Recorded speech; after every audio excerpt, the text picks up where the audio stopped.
ઘઉંનો મુખવાસ સાંભળીને જ નવાઈ લાગીને. બીજું બધું તો ઠીક, પણ ઘઉંમાંથી કઈ મુખવાસ બને? અને વળી કડક ઘઉંનો મુખવાસ સ્વાદમાં કેવો લાગે? તો હા, આ બધાનો જવાબ છે કે અત્યારે ઘરમાં બધાને નવા વર્ષના ઘઉં તો આવી જ ગયા હોય.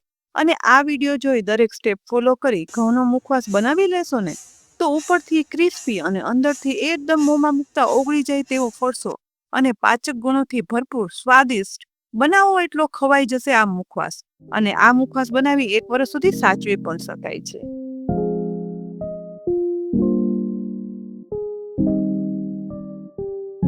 તો ઘઉંનો મુખવાસ બનાવવાની શરૂઆત અહીં મેં 750 ગ્રામ ટુકડી ઘઉં લીધા છે. તો ઊંડા પોળા વાસણની અંદર ઘઉં છે તે ઉમેરી દેવાના, જેથી આપણે તેને પલાળીએ ને તો આખું વાસણ ભરાઈ જાય. બસ ઘઉં ડૂબી જાય ને એટલું ચોખ્ખું પાણી ઉમેરી બધા આ ઘઉંને ડુબાડી દેવાના, અને એ પછી હાથ વડે જ ઘઉંને એકદમ સરસ ઘસી અને સાફ કરવાના. ઘઉં આમ તો આપણે સાફ કર્યા હોય એટલે પથ્થર કે કચરો ના હોય, પરંતુ ઝીણી માટી જો તેમાં ચીપકેલી હોય ને તો તે આ પાણીમાં પલાળવાથી સાફ થઈ જાય છે. હવે પાણીમાં ઘઉંને સાફ કરી અને એ પછી આ પાણી છે ને તે અલગ કરી દેવાનું છે, અને એ પછી ફરીથી આ બધા ઘઉં ડૂબી જાય ને એટલું જ ચોખ્ખું પાણી ઉમેરી દેવાનું. અહીં મેં 500 ml જેવું આ પાણી ઉમેર્યું છે.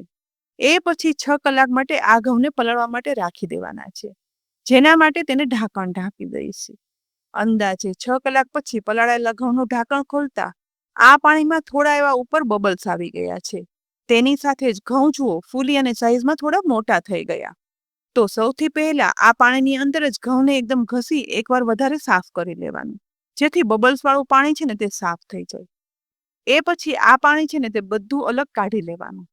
ફરીથી આ ઘઉંની અંદર 500 ml જેવું પાણી ઉમેરશું, અને એ પછી આ પાણીની અંદર 1/4 ટીસ્પૂન હળદર પાવડર અને 2 ટીસ્પૂન જેટલું મીઠું ઉમેરી દેવાનું, જેથી હવે ઘઉં પલળશે ને તો તેમાં હળદર મીઠું અંદર સુધી સરસ બેસી જાય, અને જ્યારે આપણે મુખવાસ બનાવીએ ને ત્યારે તે કલરમાં ઉજળો પણ બને અને અંદર સુધી મીઠાનો સ્વાદ આવે તો સરસ પણ લાગે.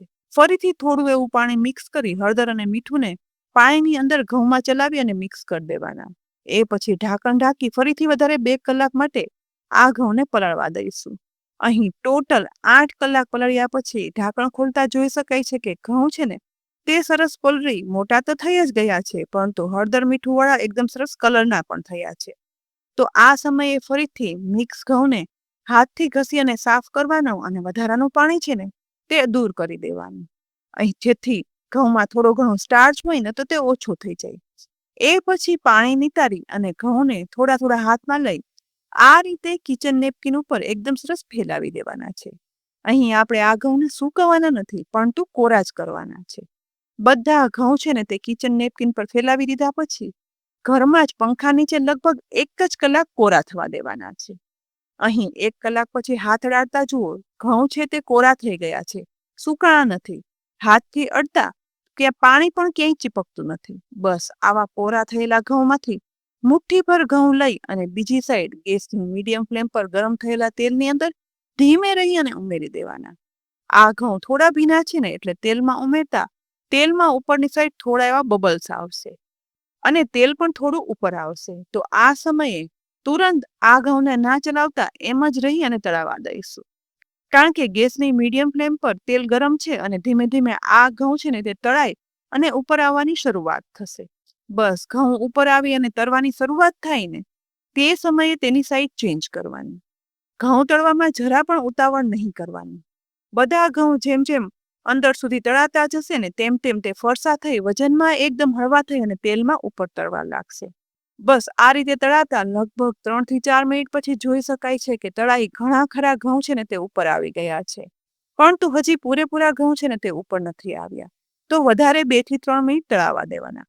ટોટલ 8 થી 9 મિનિટ ઘઉં તળાઈને એ પછી પોણા ભાગથી પણ વધારે ઘઉં ઉપર આવી ગયા હશે, અને કલરમાં તે સહેજ ગોલ્ડન બ્રાઉનમાંથી ડાર્ક ગોલ્ડન બ્રાઉન થઈ જશે, અને વજનમાં એકદમ સરસ ફૂલી અને હળવા થઈ જાય છે. બસ મુખવાસ માટેના પરફેક્ટ ઘઉં તળાઈ ગયા છે. તો બધા ઘઉંને ધીમે ધીમે કરી તેલમાંથી નીતારી કડાઈમાંથી બહાર કાઢી એક ઊંડા બોલની અંદર કિચન પેપર ગોઠવી તેની ઉપર ઉમેરી દેવાના, જેથી વધારાનું તેલ છે ને તે પણ આ મુખવાસમાંથી શોષાઈ જાય. તમને થશે તો આ ઘઉંને શેકી ના શકાય. નહીં, આ ઘઉંને શેકશું ને તો મુખવાસને બદલે પોક બની જશે. બસ આ રીતે પહેલી વખત તળાયેલા ઘઉં છે ને તે આપણે ધીમે ધીમે કરી તેલમાંથી બહાર કાઢી લીધા છે. ફરીથી તેલમાં વધારે મુઠ્ઠીભર ઘઉં ઉમેરી દેવાના અને ગેસની મીડિયમ ફ્લેમ રાખી પહેલી વખત ઘઉં તળ્યા હતા ને એટલો જ સમયગાળો રાખી અને તળી લેવાનો. અહીં બીજી વખતના પણ ઘઉં છે તે સરસ તળાઈ ગયા છે. તો નીચે રાખેલા કિચન નેપકિન પર હવે પ્રેસ કરતા જઈ ઘઉંમાંથી વધારાનું તેલ શોષી અને બહાર કાઢી લેવાનું.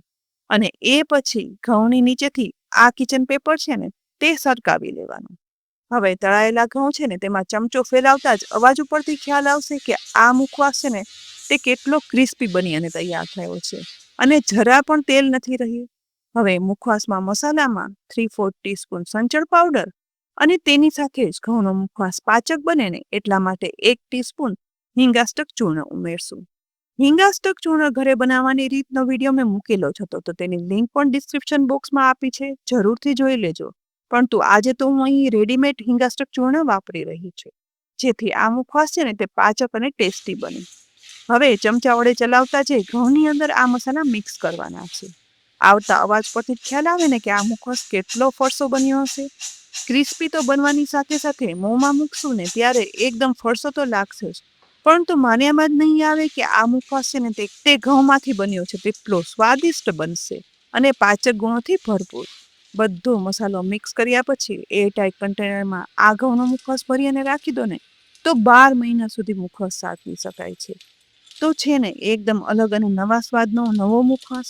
ચોક્કસથી આ ઘઉંનો મુખવાસ બનાવજો, ગેરંટી છે બધાને ભાવશે અને કોઈને માન્યામાં નહીં આવે કે ઘઉંમાંથી પણ મુખવાસ બની શકે. તો આ રેસીપી તમને કેવી લાગી? જો આ રેસીપી ગમી હોય ને તો આ વિડીયોને લાઇક કરી અને શેર કરી લેજો. સાથે જ અમારી યુટ્યુબ ચેનલ સબસ્ક્રાઇબ કરી અમારા ફેસબુક પેજને પણ લાઇક કરી અને ફોલો કરી લેજો, જેથી આવનારી અનેક રેસીપીના અપડેટ્સ તમને તુરંત જ મળે. આવતીકાલે ફરીથી મળશું એક નવી રેસીપી સાથે. ત્યાં સુધી આવજો.